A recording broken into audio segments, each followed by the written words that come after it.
Hi, and welcome back to STEM with Mrs. Sawyer. I'm so glad you're here. Thank you to those of you who have been able to complete the past challenges and who've been able to send in pictures and video of the things that you've created when completing these challenges at home. If you have an opportunity to complete the feedback form, that would be great. And as always, all of our newsletters and videos are available at any time on our website, and you can repeat or go back to old challenges anytime you'd like. The challenge for this month is to create a habitat for a baby animal. We do this challenge in my classroom, and it's one of my absolute favorites. And again, we use only recyclable materials, so there's no need to purchase anything. When you create a habitat, you need to remember that a habitat provides an animal with shelter from weather, shelter and protection from other predators that they may have, and it needs to make sure that they have bedding for warmth and access to food and water. So when you decide what type of animal you want to create your habitat for, think about the specific needs of that animal and what it would need in order to survive and be happy and healthy.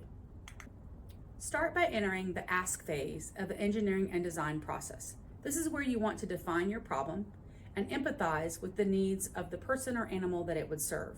In this case, we're creating habitats for baby animals. So what are the specific needs that you have for your baby animal?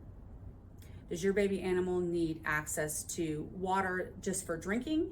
Or does your baby animal need access to water to actually survive and live in? Some animals need a larger amount of water in order to be able to survive. Empathize with the needs of that animal and think about how you could solve the problem of creating a habitat for them to keep them safe. Then enter the imagine phase. This is where you're going to brainstorm and ideate all of the possible ways that you could solve this problem. All of the possible ways you could create a habitat that would serve the needs of the baby animal that you have chosen. Brainstorm all the things that you can, no idea is off the table, and be creative as possible. You want to pick one of the designs from your imagine phase and choose it to move forward in the process. So now you're going to enter the planning phase.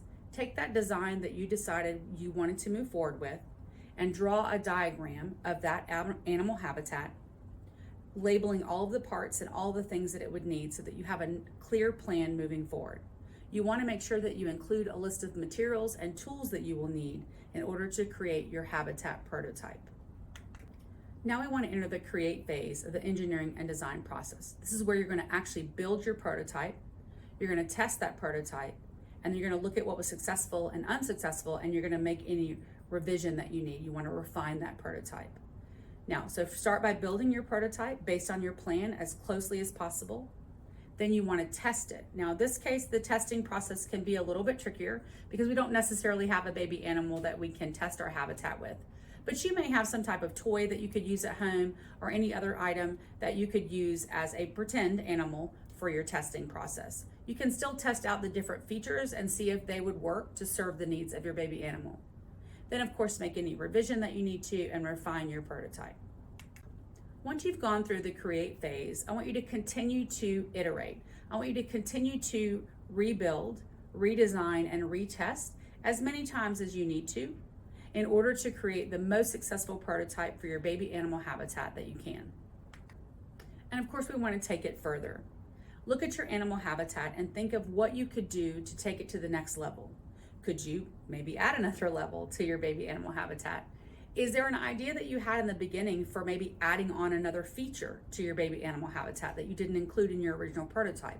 Maybe you could go back to that imagine phase and look at some of those ideas and think of what you could do to take your animal habitat a little bit further. Challenge yourself to make it even more successful.